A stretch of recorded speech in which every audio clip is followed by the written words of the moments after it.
Let's talk about the Grinch.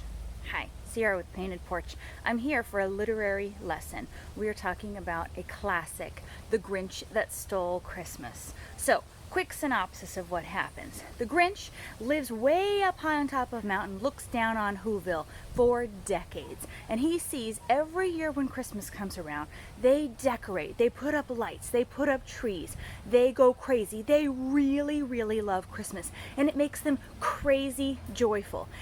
This irritates the Grinch. Well, he thinks that they're greedy. He thinks that it's all about all the decorations, all the stuff. He watches this. He is irritated by their joy until one year he has had enough. He comes up with an evil plan. He impersonates Santa Claus. He goes down to their village and he takes all of the stuff that he thinks is what's making the Who's joyful. He takes the trees, he takes the decorations, he takes the lights, he takes the presents. He even takes all of their food. And he takes the stuff and he goes back up to the top of the mountain and he waits for them to wake up and be in agony. He waits for them to be as miserable as he has been for his entire life.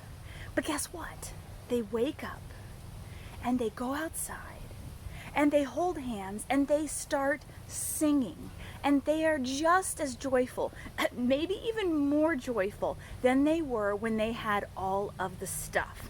And the Grinch cannot believe what he's seeing. In fact, the story even says that his mouth drops wide open. He is in a state of shock.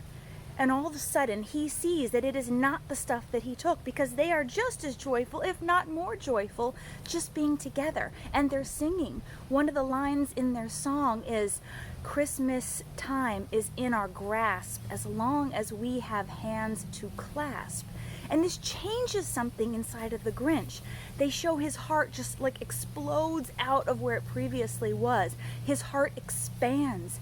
He starts to smile for maybe the first time in his whole life. And he realizes he has a huge transformation, a huge shift, where he sees that it wasn't the stuff at all. It is their mindset of joy. And all of a sudden, he goes back down the hill. He returns all of the stuff. He joins the party. He carves the roast beast. He becomes one of them, joyful. And even though the story intimates that the Grinch is over 50 years old because he has watched them for 53 years be joyful and hated it, after at least 50 years, he has a change of heart. He has a shift. He realizes that it wasn't the stuff. And he realizes that he can choose to be joyful, to be happy, and he joins them.